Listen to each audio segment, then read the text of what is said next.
They say in the eastern lands of Igbo soil, there are names you answer, and names you never call.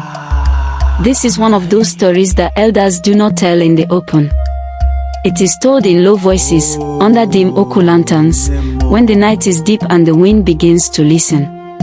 It is the story of Ifunanya. Ifunanya was not a girl who believed in fear. She was from Enugu, educated, outspoken, and full of life. The kind of girl who laughed loudly and loved deeply. When she met Kelechi, it felt like something the gods themselves had arranged. Kelechi was different. Not in a way you could easily explain, but in a way you could feel. He spoke gently, almost too carefully. He avoided crowded places. He never stayed out too late. And whenever the sun began to set, there was always a quiet urgency in his voice. Let me take you home before night fully comes. At first, it felt like love, protection, care, until the warnings began. One evening, as they sat under the Noku Osisa in the compound, Kelechi held her hand and said something strange. Ifunanya, promise me something. She laughed. What is it again? No matter what happens, never call my full name at night. She smiled, thinking it was a joke. Your full name? Kelechi what? His expression changed. Not anger. Not fear. Something deeper. Just promise me. And she did. But in Igbo land, promises made without understanding often carry weight heavier than iron. Days turned into weeks, and love grew. But so did the questions. Ifunanya noticed things. Kelechi had no family visitors. No one ever called him.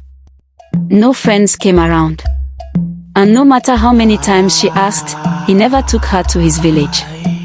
Then there was the night she followed him. He didn't know she was behind him as he walked past the last compound, beyond where people usually stopped. Past the farms.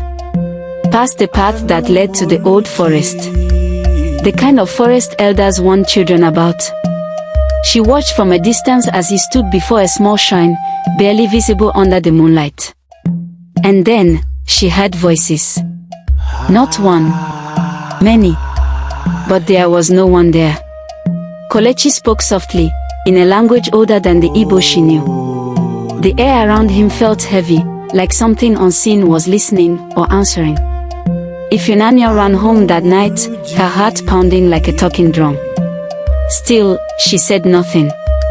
Because love has a way of silencing fear. Until the night everything broke. It started as a small argument. Nothing serious. Just jealousy, raised voices, wounded pride. If you really love me, why are you hiding things from me? Ifunanya shouted. Kelechi tried to calm her, his voice low, almost pleading. Please, let this go. But she didn't. Who are you really? Even your name. I don't even know you. And in anger, in that careless moment where words become weapons, she called it. His full name. Not once, but twice. The night went silent. Too silent. Even the crickets stopped. Kelechi froze.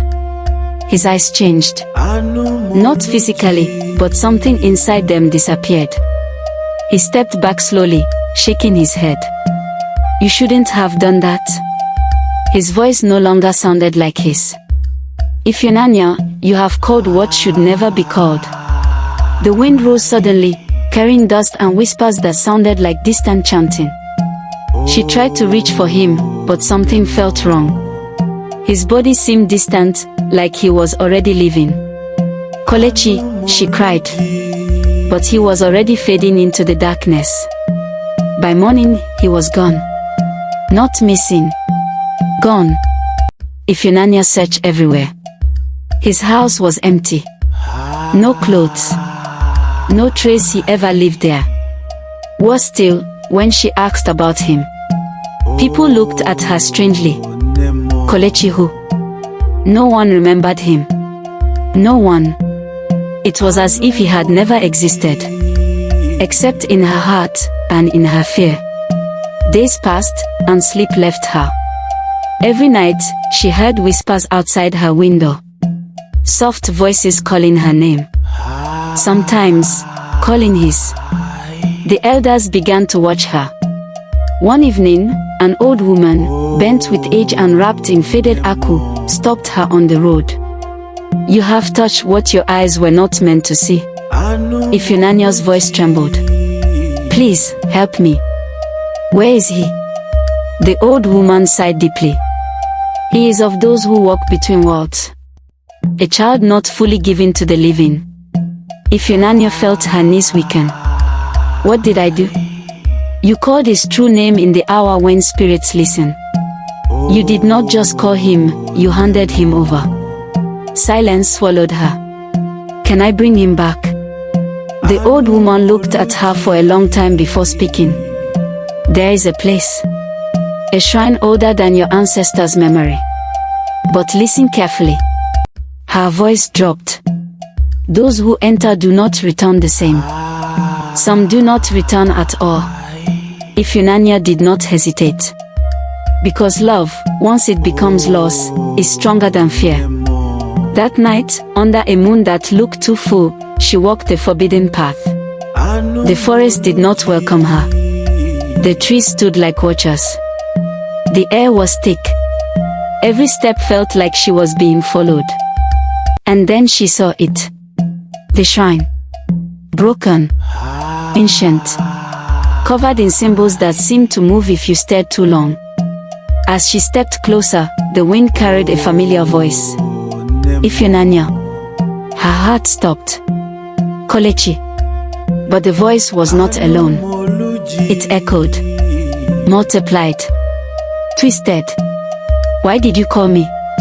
She stepped into the shrine. And the darkness swallowed her.